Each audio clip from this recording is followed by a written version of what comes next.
부활절 지나고 맞는 첫 수요일입니다. 그래서 저는 오늘 예수님의 부활이, 그리스도의 부활이 우리에게, 인류에게, 우리들에게 어떤 의미가 있는가 한 번 더 생각해 보기를 원합니다. 우리나라에는 3심제 재판이 있죠. 1심, 2심, 3심. 그래서 마지막 재판을 대법원에서 열죠.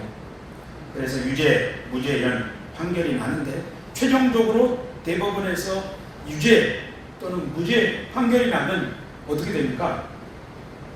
그 이전의 판결들은 조정이 되는 거죠. 설령 그 앞에 2심에서 유죄 판결이 났을지라도 대법원에서 무죄 판결이 나면 그 직전의 판결을 번복하고 조정해서 다시 결정해야 되는 거죠. 최고의 재판정에서 재판에서 판결이 나면 그렇게 한다는 말이죠. 사실은 예수님도 재판을 받으셨습니다. 그 재판장은 산헤드린, 유대인들의 지도자들의 모임이지요.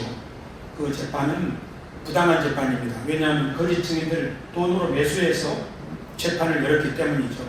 정당한 변론도 없이. 어쨌든 거기서는 사형 선고를 내렸습니다. 예수님의 죄목은 신성모독입니다. 많은 거짓 증인들이 나와서 변론을 하는데 말이 안 맞으니까 대제사장이 마지막으로 이렇게 질문하죠. 내가 말하느니 너 하나님 앞에서 맹세하라. 내가 참으로 살아계신 하나님의 아들 그리스도냐. 예수님께서는 당신이 말하였소. 그뿐만 아니라 이제 장차 인자가 하나님 우편에서 권세를 가지고 영광을 가지고 오는 것을 여러분들이 보게 될 것이요. 이 말을 듣고 그 대제사장은 더 이상 증인은 필요 없다. 여러분 평결을 내려주시라고. 그래서 재판관들이 일제히 사형 선고를 내렸죠. 예수님은 십자가에 달려 죽으셨는데 죄목은 신성모독 사형 선고입니다. 모든 유대 사회가 그것을 알고 있습니다. 예수님의 제자들은 예수님을 그리스도로 믿고 따르지 않았습니까? 예수님의 제자들이 예수님의 부활을 목격했을 때 가장 뭐가 좋았을까? 뭐가 제일 좋았겠습니까?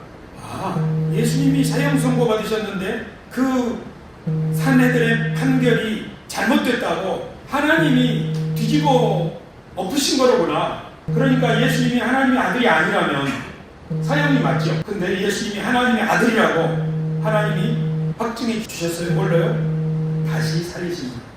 제자들은 예수님의 부활을 경험하고 나서 예수님이 과연 하나님의 아들이구나.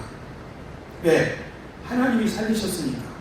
사람들은 그를 죄인으로 십자가에 못 박아 죽였으나 하나님은 살리셔서 우리의 주와 그리스도가 되게 하셨다. 이것이 베드로의 설교입니다. 초대교회는 예수님의 부활을 전했습니다. 부활을 전하는 것은 무슨 뜻인가요? 하나님이 예수님을 살리셨다는 것은 이분이 바로 그리스도라는 뜻이죠. 자, 예수님이 죽음에서 다시 살아나셨습니다. 이제 제자들은 분명히 예수님이 하나님의 아들 메시아임을 확신하게 되었습니다. 그러면 이렇게 물어볼 수 있죠. 그러면 예수님이 왜 죽으셨지? 그때부터, 그러니까 예수님의 부활을 경험하고 나서 예수님의 제자들은 과거를 다시 쫙 정리합니다. 사실 예수님이 죽는다고 처음 말씀하셨을 때 베드로는 절대로 안 된다고 반대했죠. 메시아가 죽어서는 안 된다는 거죠. 그런데 제자들은 예수님의 부활을 경험하고 나서 예수님이 왜 죽으셔야 했을까? 예언자들의 말씀을 다시 생각을 하게 되었죠. 이사야서에 그가 찔림은 우리 허물 때문이다.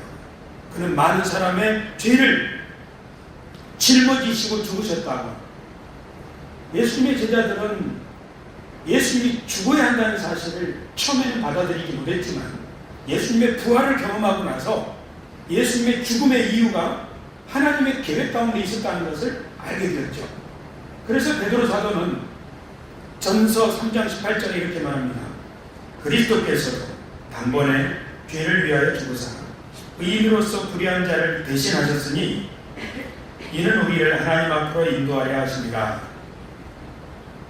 그리스도께서 의인으로서 불의한 자를 대신하신 까닭은 우리를 하나님 앞으로 인도하려 하십니다. 이렇게 하나씩 정리했습니다. 예수님은 의인으로서 불의한 우리를 대신해서 죽으심으로 우리를 하나님 앞으로 인도하려는 거구나. 하나님 앞으로 인도한다는 것이 무슨 뜻일까요? 하나님 앞에서 서야 하는 사람은 누구입니까? 예수님이 십자가에 달려 죽으시고 부활하신 것은 기쁜 소식이긴 하지만, 그래서 예수님이 진짜 하나님의 아들이라고 그리스도라는 것을 확신하게 되었지만, 예수님은 왜 죽으셔야 했는가? 그것은 우리의 죄를 담당하신 희생제사, 화목제물이었구나. 그래서 우리를 하나님 앞으로 인도하려고 하는 거구나. 그럼 우리는 왜 하나님 앞으로 인도해야 되는 거지? 하나님 앞에 서야 하는 사람, 그들은 제사장이고 그들은 이스라엘 백성이죠. 하나님이 이스라엘 백성들을 애굽에서 건져내셔 제사장 나라로 삼으셨죠. 그렇게 해서요, 이스라엘 백성들을 통해서 세상 모든 민족에게 등불이 되게 하려 하는 것이죠. 예수님의 제자들은 예수님의 부활을 경험하고 나서 구약 성경을 통하여 예수님의 삶을 쭉 되돌아보았습니다. 그래서 결국 예수님은 무엇을 하기를 원하셨는가?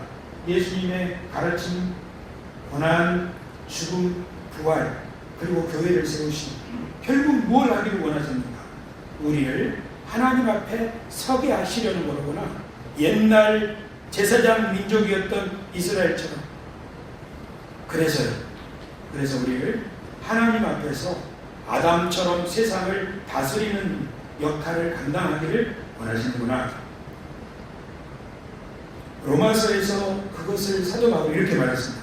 한 사람의 범죄로 말미암아 사망이 그 한 사람을 통하여 왕노릇하였은즉 더욱 은혜와 의의 선물을 넘치게 받는 자들은 한 분 예수 그리스도를 통하여 생명 안에서 왕노릇하리로다. 그러니까 옛 아담 안에서 사망이 왕노릇했다면 예수 그리스도를 통하여 이제 생명 안에서 왕노릇하게 하시로다. 왕노릇한다는 말은 다스린다는 뜻이죠. 여기서 우리는 하나님이 아담을 지으시고 네가 다스려라 하는 그 말씀을 생각해 볼 수 있습니다. 사실 우리가 읽어야 했던 요한계시록 22장 마지막 절 2장에는 새 예루살렘이 우리 21장에 하늘로서 내려왔죠. 그러니까 새 하늘과 새 땅이 이루어지게 되는데, 그 5절에 다시 밤이 없겠고 등불과 햇빛이 쓸데없으니 이는 주 하나님이 그들에게 비치심이라 그들이 세세토록 왕노릇하리로다. 요한계시록 마지막 부분에 새 하늘과 새 땅이 됐을 때 하나님의 백성들이 세세토록 왕노릇하리라고 말씀합니다. 로마서에서 바울이 생명 안에서 왕노릇하게 하시려고 우리를 부르셨다, 우리를 구원하셨다, 그렇게 말하는 거죠. 그러니까 성경은 예수 그리스도께서 무슨 일을 하셨는가? 십자가에 달려 죽으시고 부활하셨는데 그를 통해서 교회, 새로운 사람들을 세우셨죠. 근데 그 사람들이 깨닫고 보니까 우리 죄를 사하시기 위한 죽음이었구나, 그걸 깨달았죠. 그런데 왜 우리 죄가 용서되어야 하는가? 하나님 앞에 서기 위함이구나. 우리가 하나님 앞에 서서 뭘 하게 되는가? 하나님을 경배할 뿐 아니라 이 세상을 다스리는 본연의 임무를 감당하는 거로구나. 그것이 사망 안에서 왕노릇하는 옛 아담의 삶에서 벗어나 생명 안에서 왕노릇하는 삶, 그리고 마침내 완성될 그 새 하늘과 새 땅에서도 우리가 세세토록 왕노릇한다는 것이로구나. 이 왕노릇은 무엇입니까? 예수님처럼 왕노릇하는 거죠. 예수님처럼 하는 왕노릇은 사람들을 사랑으로 대하고, 그리고 진실과 정의가 다스리는 나라가 되도록, 그리고 하나님 뜻에 복종하는 삶, 그런 삶이죠. 저는 이 설교를 준비하면서 예수님이 십자가에 달리시고 죽으셨을 때 세상이 캄캄해졌다고 했죠. 만약에 저 하늘에서 이 세상을 바라보면 어떤 장면일까? 이 세상이 너무 캄캄한데, 사망이 왕노릇하는 세상인데 얼마나 강력한 그 어둠의 권세인가 하면, 하나님의 아들이 왔음에도 불구하고 그를 죽음으로 덮어버리는 강력한 어둠이에요. 그런데 그 무덤 캄캄한 데서 한 줄기 빛이 쫙 비치죠. 그게 부활이죠. 그 부활의 빛이 교회에 비치게 되고 그 빛이 온 세상에 점점점점 퍼져나가는 거죠. 지난 2000년 동안 하늘 위에서 바라보면 사망이 왕노릇하던 세상이 빛이 생명이 왕노릇하는 세상으로 점점 바뀌어 오고 있는 거죠. 그것을 신학자 톰 라이트는 말하기를 혁명이 시작된 날이라고 말합니다. 예수님의 부활. 예수님은 하나의 미랄처럼, 우리가 지난 예배에 하나의 미랄처럼 땅에 심어졌고 많은 열매를 맺는 거죠. 이것은 미랄의 비유입니다. 하지만 또 다른 비유가 있습니다. 그것은 혁명입니다. 이것은 사도 바울을 표현으로 말하는 믿음의 선한 싸움이라고 했죠.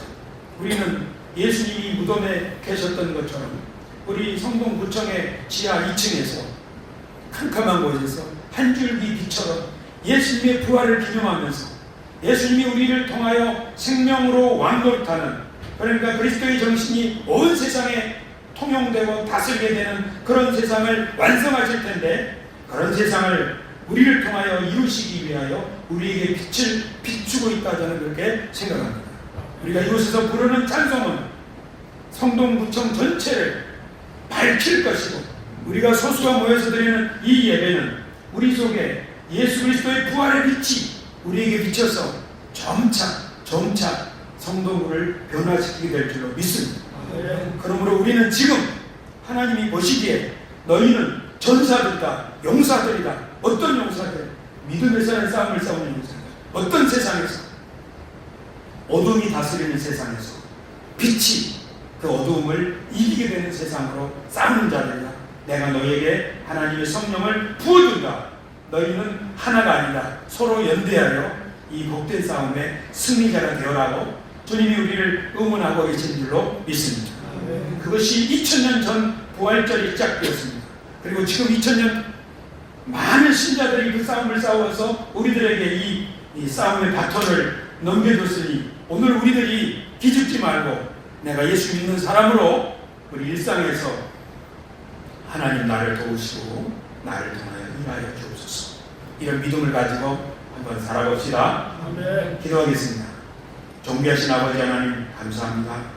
예수님의 부활을 통하여 이 세상에 아무리 정복되기 시작했고 마침내 생명이 왕노릇하는 세상에 우리들이 동참할 수 있게 해주셔서 감사합니다.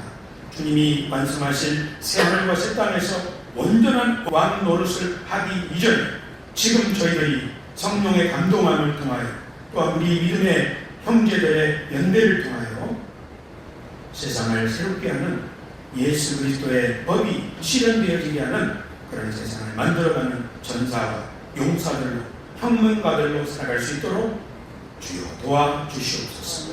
예수님의 이름으로 기도드리옵나이다. 아멘.